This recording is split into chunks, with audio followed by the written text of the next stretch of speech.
Namo tassa bhagavato arahato samma sambuddhassa. Namo tassa bhagavato arahato samma sambuddhassa. Namo tassa bhagavato arahato samma sambuddhassa. Aparuta de sangamatassa tavaraye sodavanta bamunchantu satang. So you had this day to practice, reflect, and this word reflection is our ability to be the knower, the observer, the witness. And so this, reiterate this over and over again, the ability to observe oneself, one's mood or thinking. You can be aware of emotions such as anger or fear or greed, whatever. This awareness. When you feel angry, you know you feel angry. When conditions for anger arise and you feel it and you say, I'm angry. What is it that knows the anger? So or you feel confused, or you feel greedy for something, or whatever. There's a recognition of it. But we tend to interpret always this in a very personal way. I'm greedy, I'm angry, I'm frightened. So this is why, by interpreting always our experiences with these personal pronouns, claiming them and identifying with them, then we become an angry person, a greedy person, jealous person. We become what we attach to. So then we suffer accordingly, because these are emotions that create problems in our lives, both within our minds and our relationship with others. And we don't understand, we tend to see ourselves, modern life here in Britain, people tend to be very self-critical, self-disparaging, so that we tend to see ourselves through what's wrong, through what we don't like about ourselves, through the flaw or the fault. And so then we can get depressed, we can see ourselves in various negative perceptions, and of course that's suffering. We feel inadequate, unlovable, not good enough, insufficient, incomplete, not beautiful enough, not intelligent enough, things like this. So we have to have psychotherapists, psychologists, take to drink and drugs, all possible ways of just kind of maybe making things fuzzy, or kind of covering over the problems. Or I'm seeing all of you here, gathered here in this meditation hall, what we call in Thai panyachon, or people who are using wisdom. Now, you might think I'm flattering you, because the tendency is to think, I don't have any wisdom. You see yourselves always as, I'm full of defilements, kilesas. But this isn't meant to be flattery, but just for you to consider what brings you to spend 12 days, 13 days like this, sitting, keeping quiet, conforming to a schedule, sharing dormitories, rooms, and so forth. What is it that brings you to do something of this nature? And because this wisdom is part of our humanity. We have this ability. Universal wisdom is not forbidden the human experience. So with wisdom, it's not like Confucius or Plato or some kind of dead philosophers from an ancient time, but it is the ability to discern. So this discerning, this word, English word discern, means to, it's ability to see what suffering is. But it's not putting it in some kind of personal, as some kind of personal problem. It's the suffering, feeling lonely, it's like this, anger, greed, fear, whatnot. It's to know and to discern, and the discerning ability to observe what attachment to conditioned phenomena is, the results of it is suffering, to let go of conditions. Non-attachment is like this. So this is intuitive also. It's a universal intelligence. You don't get this from cultural conditioning. This is part of a universal reality that human individuals like ourselves can get in touch with. And this is the whole point of the Buddhist teaching. Awakened teaching for human beings. It's also for devatas, angels. Are there any? They're up on the ceiling, right there. We all probably relate more to being human beings.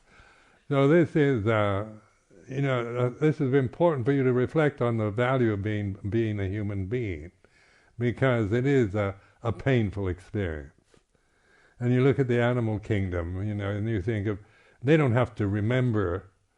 Somebody was telling me about when the lambing season, and when they take the little lambs away from their mothers, and that's done when they're still quite young. And then if they're taken away too early, the female sheep, the ewes, grieve, and you can hear them crying and grieving for their little lambs that have been taken from them.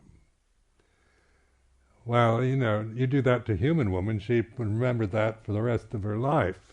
Probably have to go to psychiatrist to deal with it. But a sheep, after a few days, doesn't remember. I think how nice that would be if we didn't have to remember. It's not easy, is it, to have to remember things, being treated badly, abused in the past when we're children, when we're through schooling, through society, through parents, through all kinds of situations. Even at the best of times, we're subject to bullying or being treated unjustly, being blamed for something we haven't done, or being made fun of, bullied. So these are part of the human, and then we remember this. We have to remember when I was 7 years old, I was humiliated in front of the group, or something like this. I'm exploring my own past, how many, I used to practice in the Thai monastery. I used to think, here I am in this monastery. 20 years before, I was in the Navy, and I could remember things that happened to me in the Navy. The memory, that was 20 years after, sitting in the forest in Thailand, and I could get really angry. Not because of the forest in Thailand or anything to do with the monastery, but because of the memory of being treated unfairly and the resentment. And I could still, if I didn't know any better, I could still wind myself up at this age.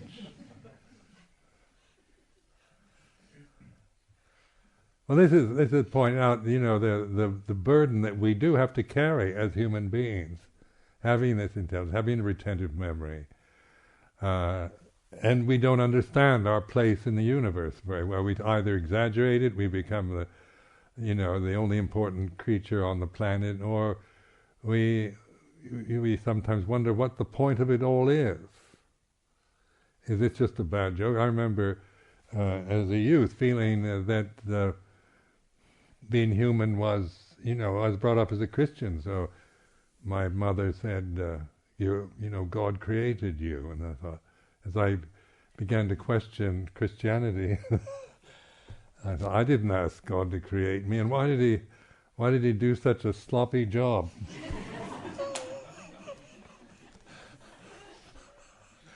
I could think of he's going to create me better than the package I have, and so one becomes cynical. And what's the point of being human? Are we just here to procreate the species and survive and then die, or is there something that is worthy in this human birth? And of course, in a Buddhist society like Thailand, they think being born as a human being is a very fortunate birth. And this is also in the scripture. And at first I questioned this, but now, I really see that this teaching the Buddha gave us is only possible because we can reflect on ourselves. We can observe. We can put ourselves into that position of Buddha observing Dhamma. Like last evening, taking the refuges, Buddha, Dhamma, Sangha. And by doing that, then it's a mindfulness or awareness or attentiveness, sati sampajanya, is the only possible escape hatch we have to the conditioned realm.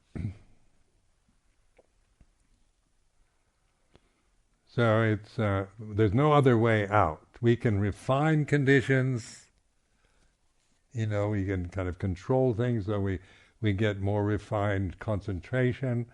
We can try to control, manipulate conditions so that we have only beautiful things around us and that which pleases us. But even with all our best efforts towards refinement and control, something always happens.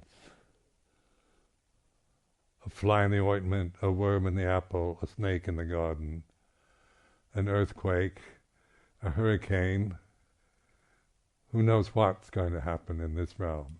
So we hear now about all kinds of things because of the media, about earthquakes in Java and floods in New Orleans and who knows what. So we do have this sense of being in a realm that is quite dangerous, and it is. It's this realm that we're experiencing, this planet.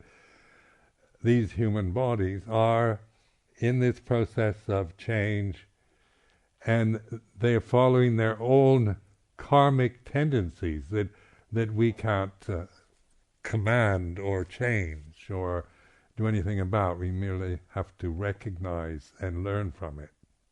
So the aging process is obvious, because they're getting old, sickness, and then death. We all experience loss in our lives. We have to see our parents get old and feeble and senile and die. See lose that which we love, be separated from the loved. It's common to every human individual. Having to be with that which we don't like. In a lot of our lives we have to just put up with unpleasant situations or problems in the family or in the office or in the factory, with governments and so forth, with the foolishness of modern society.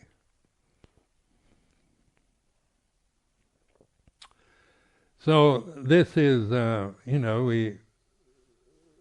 Buddha emphasized this realm that we're experiencing, its very nature is unsatisfactory is dukkha. So it's first noble truth. Then the ability to reflect on that. So this pattern of reflection in this teaching of the Four Noble Truths, this is the first sermon of the Buddha after his enlightenment. And this is the most useful and profound teaching. If the rest of the whole Tripitaka disappeared, vanished from the earth, and only leaving this one first sermon, the Dhammacakkappavattana Sutta, that would be enough. It's a really profound and complete teaching in itself. And it's not because I'm Theravadan Buddhist and I'm raising the flag for Theravada, it's because I actually practiced with this for over 40 years. So I've been able to put it to a test it out, see if it's just another highfalutin intellectual exercise or whether it actually works. Is it useful and how to use it? And so this was like Ajahn Chah, of course, was the perfect teacher for me, because this is what his whole emphasis was on, developing these insights through these Four Noble Truths. It's oftentimes surprised me in Theravada how little used that teaching is. People, in Buddhist countries, they kind of give it a cursory glance and say yes, and then they go on to Abhidhamma or some other thing, or meditation technique. But the actual taking of these truths, the Four Noble Truths, and there's three aspects to each truth. And those three aspects to each truth is the pattern of reflection. So it's simple enough to say, the statement, there is suffering, what to do about suffering. The second insight is to understand it, and the third insight is the result of understanding suffering. So it's when you now apply this to yourself, you observe, you feel doubtful, uncertain, ill at ease, physical, you resent pain or weakness or whatever form, however mild or intense the suffering might be in the present. You're changing from just trying to push it aside, get rid of it, or blame it on somebody else, to understanding. Understanding means you have to really accept it for what it is. Feeling angry or lonely or whatever is like this. Feeling alien or unloved or unwanted or not good enough is like this. So this is like the suffering. There is this dukkha. What to do about it? Understand it. To understand something, you have to allow it to be what it is to understand something. If you're always just reacting, saying, I don't want this, how can I get rid of this suffering? And it's your fault. You're the one that makes me feel inferior, so you should not treat me like that. Then I'm always looking out, saying, you're to blame for my suffering. Or maybe I'll blame myself, blame my parents, blame God. You can blame God. Think, why didn't God do a better job of creation? Or understand suffering. So notice this noble truth. What's noble about suffering? Why would you call it a noble truth? It's usually something none of us want, isn't it? We spend our lives trying to avoid or get rid of it. So modern society is all about, trying to distract yourself from any unpleasant, insecure feeling as quickly as possible. Seeking for happiness is the goal. But then, putting it in this position of noble truth, because it's a sense of nobility, it takes a certain level of wisdom and willingness to look at something you maybe spent all your life trying to get rid of, or avoid, or blame it on somebody. And so it's not about blaming, or avoiding, or getting rid of, but understanding, or standing under. You see, so it's like you're willing to suffer. You're not no longer just dismissing it or figure how can I get rid of it or what's wrong with me or whose fault is it, but it's like this. You see what I mean? This is a reflection on suffering. And so you're kind of, I'm holding my hands like this because it's an embracing gesture, isn't it? It's not how can I get rid of that suffering? I don't want to. I'm fed up with suffering. And how do I get rid of it? Or there is suffering. So then this gesture means a willingness to receive it. Well, that's a noble act, isn't it?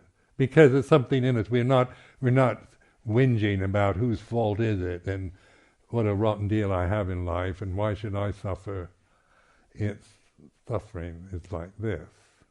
It's a very kind of willingness to look at that which maybe you've spent your whole life trying to get rid of, run away from.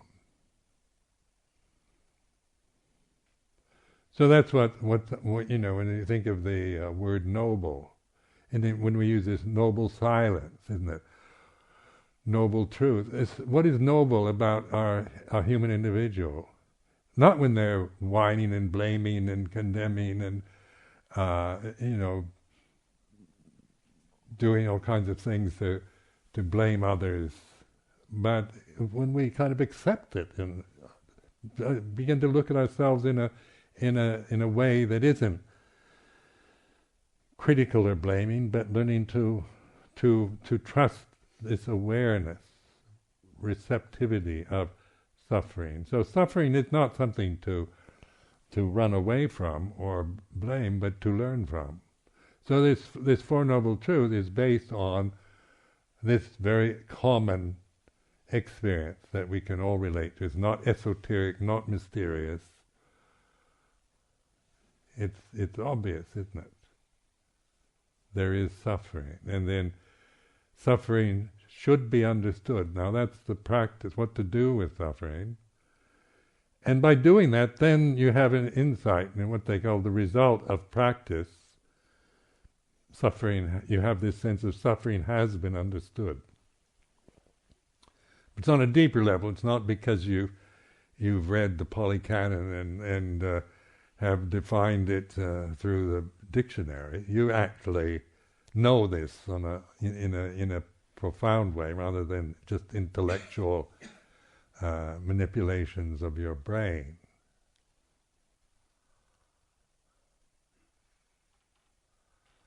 So this word reflection, sati sampajanya in Pali, and then discerning. So discernment isn't a critical function. Thinking is, the thinking process is all about this is big and this is small, this is important, this is unimportant, this is right, this is wrong. So these are value judgments, aren't they? And then when we are attached to our thinking process, then we're limited by those kind of thoughts, because thinking is a dualistic function of the mind. It has no transcendent ability. You can't think your way to enlightenment, no matter how clever you might be. So thinking itself is something that you've acquired after you were born. You weren't born thinking. You were born as a conscious being. Consciousness is natural. And where the thinking process, you acquire the language of your family, of your parents, and then you're conditioned to, by your family and your religion, your culture, to see this is proper. A good boy acts like this, a girl acts like this, and this is approved of, and this is not, and this is bad, and this is right, And the whole conditioning process is acquired after one is born. You aren't born with that. And then the thinking process, we attach very much to thinking, so we're caught in this polarization, this kind of one side opposed to the other, heaven against hell, God and the devil, right against wrong, good against bad. But then discernment isn't about thinking. It doesn't deny thinking, but it's not dependent on it. It's the ability to discern. It's like right now, just observing, I can discern the difference between the forms of you and the space between. That's the ability to discern, isn't it? You're sitting there, and then there's space. And then I say, space is better than form? Then that's kind of stupid, isn't it? To think like that. I want only space and no forms, or all forms and no space. Isn't it? It's discerning. Isn't about criticizing or holding one up, saying it's better than the other. But it's certainly necessary for survival. Space is important. I mean, that's the most important factor in this room. If this room didn't have any space, we couldn't be in this room together. It was just one solid block of cement. So I mean, we couldn't have our meditations here. But because the space is here, then the forms can come and go in it, and there's a discerning ability, but it's not a critical function. Now, carrying that to ultimate truths, like taking refuge in Buddha, means this is a convention also, but what it actually means, if we're doing it in the right way, is being aware, putting ourselves in this state of attentiveness in the present, a kind of witness ability to observe and discern. And then we can see suffering and non-suffering. We can discern the difference. We can discern the difference between attachment and non-attachment. We can discern desire is like this, the impermanent nature of desire, arising, ceasing. We're not passing judgment on desire, dhanna, but we can recognize it as an energy that comes and goes, that we all experience through the senses, through the body. So this is, rather than just forming theories, intellectual theories as reason and logic, and playing on that level with the thinking mind, where actually we can use the thinking mind then more for pointing as a skillful tool, rather than a blind attachment that we don't even know what we're doing. We're so committed to our opinions and views of what's right and what's good and what's wrong and what's bad. You can see why the world is the way it is. People, terrorists and Taliban and all the rest that goes on between people who don't discern, who take sides, who have, who identify with one side and feel its opposite as the enemy. And that's the thinking mind, the critical mind, the dualistic tendency that comes through attachment to the thinking process, to ideas, to concepts, to memories, to illusions. So in this way we're seeing that we're discerning the suffering that we create through this blind, ignorant attachment, habitual, unquestioning blind grasping of conditioned phenomena.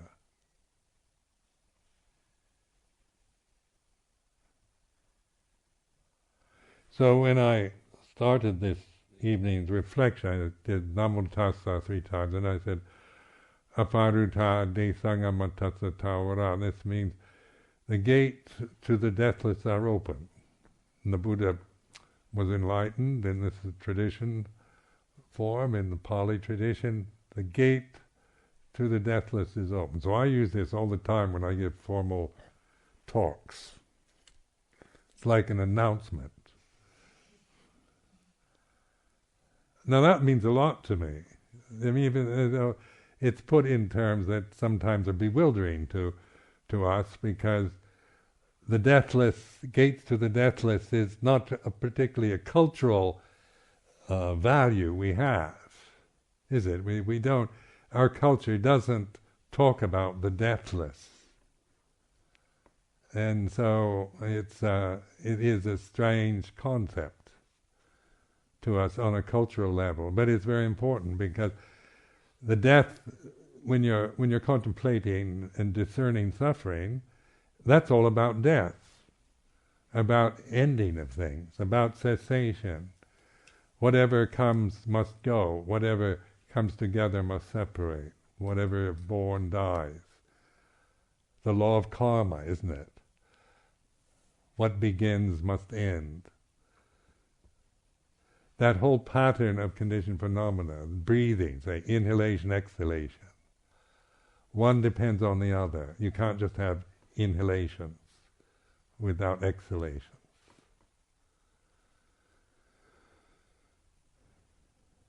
So in Anapanasati, I've always used the pattern of Anapanasati, the inhaling, exhaling, as a kind of the pattern or the paradigm of conditioned phenomena, whether it's on universal sense, of planetary universes arising and ceasing, or just the breath, or the movement of thought, of subtle movements of happiness and unhappiness that go through consciousness during many times through the day. This how things, the sensitivity through eyes and through hearing sounds and smelling things and tasting food and so forth. These depend and change according to conditions. But that which is aware, that is the gate to the deathless. Awareness itself is the gate. And then this, put it back, this is the escape hatch out of the death realm. If we don't know this, then we're merely caught in the illusion of birth and death. It's like it's a vortex, samsara, conditioned phenomena. If you have no way out of it, no way to get outside it, to see it, to observe it, then you're merely kind of just helplessly caught in it.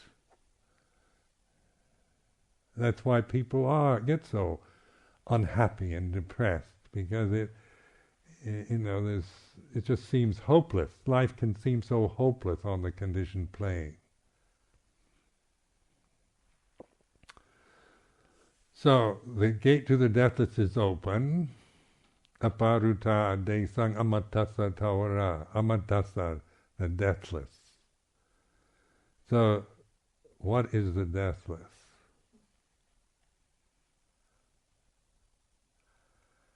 And then now I've done this for years, so I know this state of asking myself, inquiring, what is it? What is the deathless? And my thinking mind stops,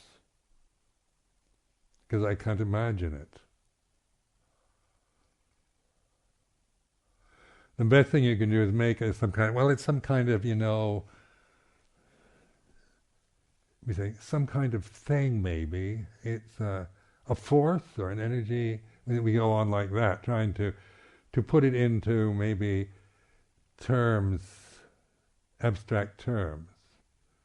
But can you, is it what is it? You know, and it's the opposite of death, isn't it? So if the gate to the deathless is open, what is that? What does that mean for us, for you and I? And then, of course, those who pay attention, those who are mindful. So this is the way. This is the escape hatch from samsara, the realm of birth and death.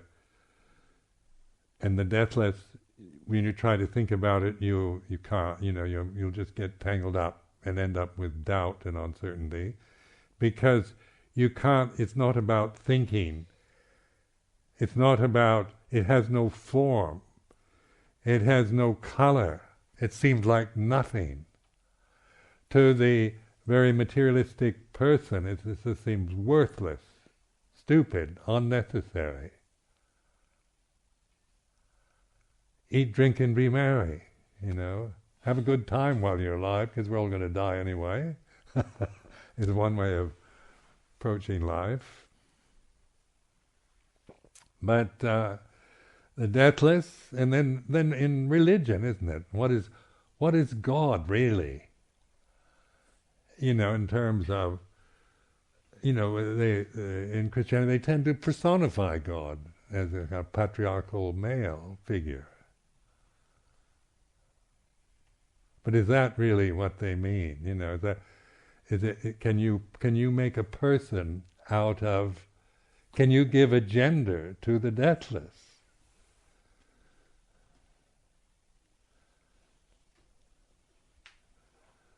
Is it a white man or a black man? You know, this is making fun of the whole idea, but I mean it's because this is where, you know, to discern is you're actually observing what it is to think and the limitation of thinking.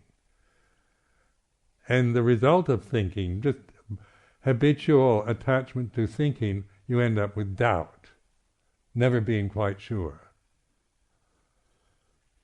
So you kind of, not quite sure, well, I think possibly so-and-so said, and this expert, and this authority, and Plato, and then Confucius, but you don't really know. So this is where, during this retreat, you know, to really observe thinking as a mental object rather than your modus operandi. You know, when we're always coming from thinking and concept, we never get outside it. We're merely, you know, we have this idea that, well, do I believe in Buddha? And what is Buddha? And then, you know, so many Western people that come to these retreats, they think, oh, I don't believe in any of that Buddha stuff. I'm just here for the mindfulness practice. I do Vipassana. I'm not a Buddhist. I've heard that. People say things like that. I'm not a Buddhist. I do Vipassana. And they do that with Zen too. I practice Zen, not Buddhism.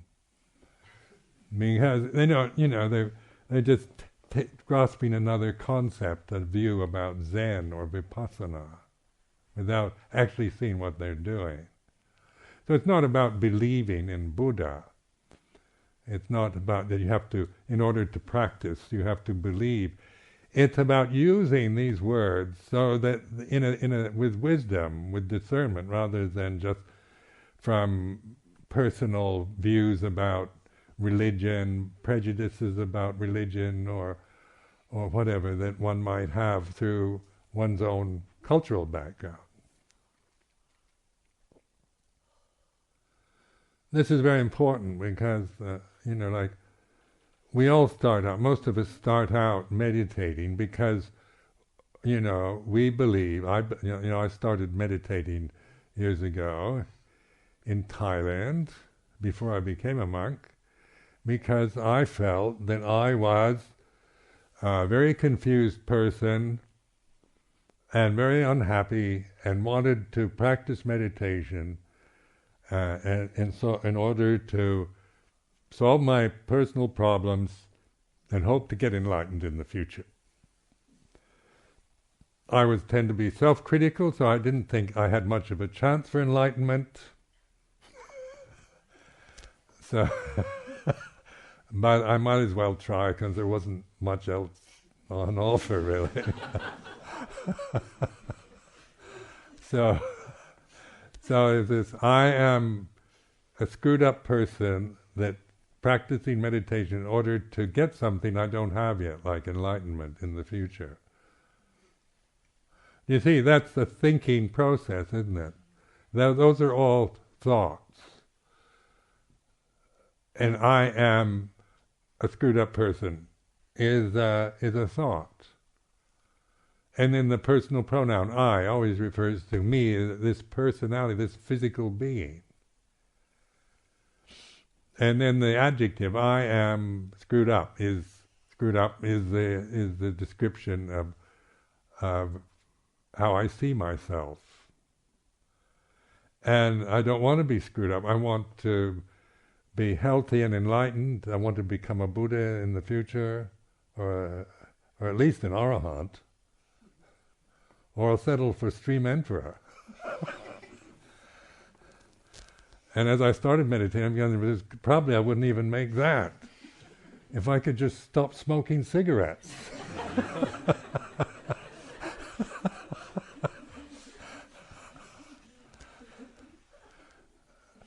Because meditation it humbles one considerably. So this is,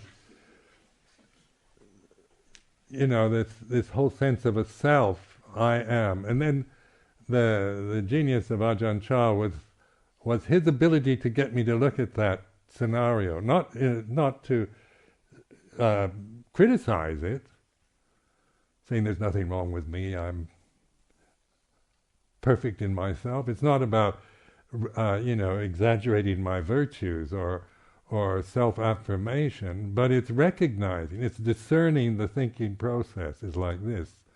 I am a screwed up person is discerning it as a condition that comes through consciousness and goes away.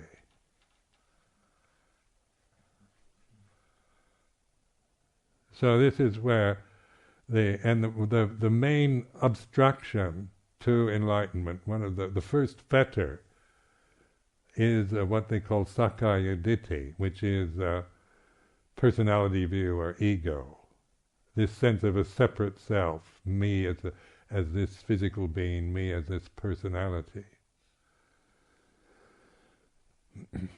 So this Sakkaya Ditthi, if we're always operating during this retreat from Sakkaya Ditthi, what do we end up with after 12 days? More Sakkaya Ditthi. So I don't want to increase that problem for you, but put it in a new, in a different way. So you begin to notice. It's not that you shouldn't have it.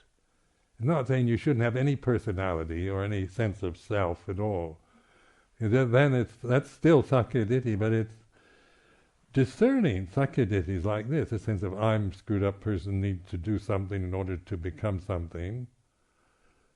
It's not that that's even wrong on one level, but it is some dependent on language and the sense of my identity, the unquestioned identity of I am this person, this physical being.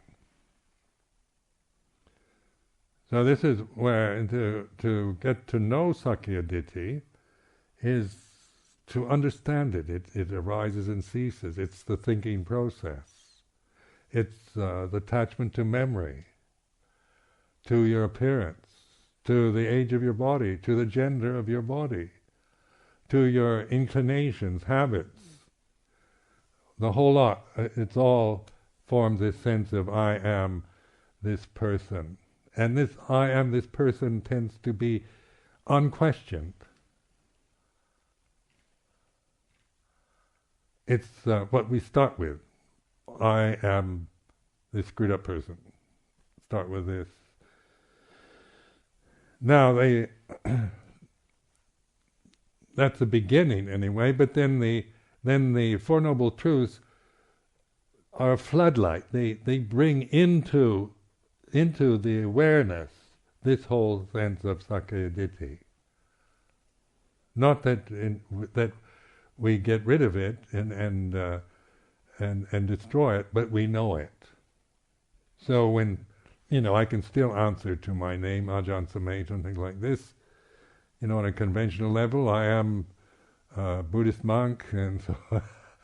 But this is conventional use of, this isn't done out of ignorance and attachment to ignorance, but it's merely conventional communication on one level. But if you don't know this, then we tend to actually promote ourselves and criticize ourselves and create endless problems about ourselves through this mistaken identity.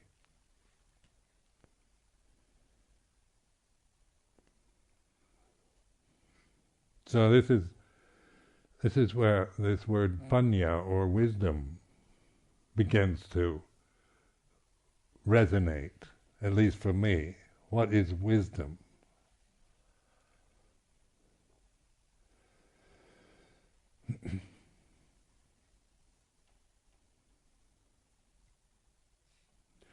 Then in order to deal with this Sakkaya Ditthi, the ego, I listen to it. Then in the first several years training in Thailand, before I could understand the language well enough, I was the only English-speaking person there in the monastery, and everybody spoke Northeast dialect Thai. So they spoke a different kind of dialect in where I lived. They didn't speak like Bangkok Thais. So I had to, it brought up all kinds of frustrations, emotions when you have to live. Many of you who had to live in societies where you don't understand what they're talking about, what happens? You can get paranoid or mistake all kinds of things. But Ajahn Chah would always somehow encourage me to look at what I'm actually feeling. He wasn't trying to justify, convert me, or condemn me, or to intimidate me, but to encourage me to be the Buddho of my own frustrated feelings or misunderstandings or paranoia, or whatever I happen to be experiencing in the present. Well, that was quite a powerful way to learn in a situation where there wasn't a common language yet that we could really have interesting Dhamma discussions together. Because he couldn't speak English. But yet, that during those first 2 years, that was I learned a lot from that, because that was what I had to learn from.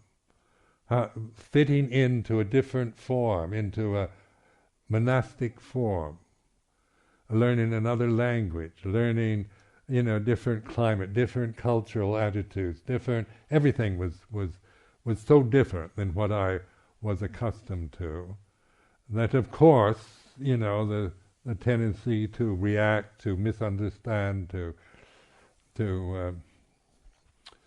want to run away, give up, or whatever, but somehow I stayed through the whole thing and learned from it, so that I could see this, how I could create endless suffering over things that were not that I couldn't blame for suffering, were not the causes. Then I'd listen to the sense of myself. So it's like I have this kind of like a television show or a melodrama, like you're listening or watching a television, some kind of melodrama on the telly, and you think, I want this, and I don't like that, and just listening to myself complaining. I'm from a background where we complain about life a lot. One of our experiences, way of communication, is to complain. So, and then having 4 years in the United States Navy, that was 4 years of continuous, unrelenting, inexorable complaining. So, 4 years of nothing but hearing people complain. And then, of course, I was young then, so I tended to go along with it. So, it's too hot, like in Thailand, too hot. Too many mosquitoes. The food is too spicy. I don't see the point of a lot of these Vinaya rules. I think some of these monks are attached to Vinaya rules, discipline. I think there are better ways to do things. In America, we wouldn't do it that way. We do. And so I'd listen to this, and just by listening to it, without censoring it, even kind of making it even more interesting, more dramatic, but to be the knower of it. And I used to ask myself, if I keep complaining like this, and then I die complaining, I'm going to have to be reborn again and go through another human experience and complain for another, I don't know how many more lifetimes. So I scared myself out of complaining. And that's one way of, it's like self-inquiry, this sense of asking yourself, this whinging, complaining, grumpiness, is that, if that's how I'm going to live my life, I've probably lived previous lives doing that. And it's not very nice, is it? It's very unpleasant mental states. When you really look at them, when you see the suffering of this kind of, complaining about things, grumbling. It's not good enough, I don't like this, too cold, too hot, too many people, not enough. And so then I thought, no, this is, in terms of monastic life, you see, you reflect on it, because we put ourselves in this position of alms mendicancy. So we're kind of putting ourselves right out on the edge of society, where we don't have any rights, really. We don't have money, and we can't grow food or anything. We have to depend for the basic survival, necessities for survival, from the generosity of lay people. So this is putting ourselves right out into a very frightening position, because it's taking a risk, isn't it? It's we don't know whether anybody's going to, give us any food or shelter for the night or anything. So it's and then of course in a country like Thailand, that you're going. But because most of the people there are, are Buddhists, so they understand it. But it also has worked here in England very well. Been no problems about living as an alms mendicant here. But also, it goes against the whole cultural conditioning that I had. It reflects it, because my cultural conditioning is an emphasis on self-importance, me as a member of this society, and I'm as good as you are. We're all equal. Me and my rights and self-assertion, and I should be treated with respect, and I should be treated fairly by life, and on like this. I should. This is, and I want to be independent. I don't want to be dependent on anyone else. I don't want to be a nuisance. I want to, have my own money, have money in the bank, own my house, have everything, so that I have my medical insurance and everything proper, so that I've got my act all together until I drop dead. That's how I was brought up. And then suddenly, you're in this form, in a strange country, and you can't have money, you're celibate, you have all these rules, you don't have the freedom to just come and go and do what you want. You have to learn another language, why would I do such a thing? Or I put it down to something in me knew, something, not on a conscious level, not on the Sakya Ditti level, but in a different way, an intuitive sense. Because I never once wanted to run away during that time. I never had any desire to leave. Or sometimes I'd get fed up and thinking, I'm going to, Ajahn Chah can't treat me like this, I'm going to leave. And that will show him. And then I look at that, that's very childish. That's what I used to do to my mother, intimidate her. Threaten to leave if she doesn't give me what I want. So this, reflecting on this, listening to this sense of myself, my self-importance, how I feel, me and mine, I am, and that which is aware of that. It's as simple as that. That awareness is not I or me, but it is alert, it's intelligent.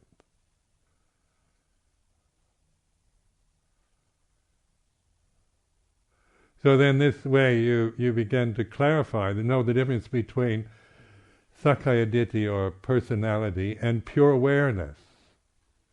And then you say, well, who is it that's aware then? It's not about who anymore, is it? There's awareness. In this form as a human individual, the awareness comes from here. There's consciousness, and then discerning. The sense of I am, I'm good, bad, whatever is, goes through consciousness, arises, ceases, and so, but once you let everything go, you don't become unconscious. There's consciousness, but without this blinding delusion of a separate self that we impose into consciousness, project into consciousness, and operate blindly from the force of habit and fixed positions. Now this, what I'm saying this evening is for consideration, this is like a very revolutionary teaching actually, because it's, not many people understand this very well. And and yet we all somehow intuit, there's a sense of something in us recognizes it. But then the power of Sakya Ditti, of the conditioning process, and the cultural conditioning and so forth, tends to overwhelm us and throw us into doubt and confusion around trying to figure all this out. What is the pure self? What is it that's aware of the self? What kind of self is aware of the self? There's a big self and a little self. We can do things like that. But the Buddha didn't even do that. It's just this Buddho, this awareness, the objects in consciousness, the rise and cease, the I am that arises and ceases. So in inquiring into this I am, I intentionally think. I used to think, I am Ajahn Sumedho, and then they say, that which is aware of this thought, I am Ajahn Sumedho. That is not. The I am Ajahn Sumedho is a convention only. It has no soul, no lasting quality. It merely used, acquired thinking process. But that which is aware and discerns that is Bhutto, that is awareness, and that's the gate, the door to the deathless. So in this, like these words like Nibbana, and they have anatta, no self, Nibbana, emptiness, shunyata. They have these words like unborn, uncreated, unconditioned, deathlessness, amatta dhamma, amaravati, deathless realm. This is real. The deathlessness is reality. And the death-bound conditions, they are what they are, but they're not what we think they are anymore. We're no longer... We understand conditioned phenomena. We know its nature, its limitation, we can use it, but we're no longer blinded, deluded by the changing conditions of the body, of the senses, the world around us, the universe that we're experiencing.